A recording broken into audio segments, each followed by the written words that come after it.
नमस्कार मंडळी, आज आपण असं भरलेलं मस्तपैकी कारलं करू. या पद्धतीनं कारलं केलं तर कोणीच नाही म्हणणार नाही ताटात घ्यायला. तर अशा पद्धतीनं कारलं कसं करायचं ते पाहू, पूर्ण व्हिडिओ पाहू, तरच आपल्याला कळणार की कसे केले कारलं. तर पाहू रेसिपी. काजळ लावणे आले मी आज, असं नका बघू अहो येते मला लाज. केला शृंगार आज घातला या साज, दिसते मी भारी जणू अप्सरा मी खास.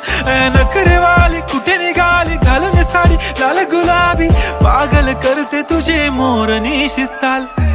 गुलाबी साडी आणि लाली लाल लाल, दिसते मी भारी राजा फोटो माझा काढ. गुलाबी साडी आणि लाली लाल लाल,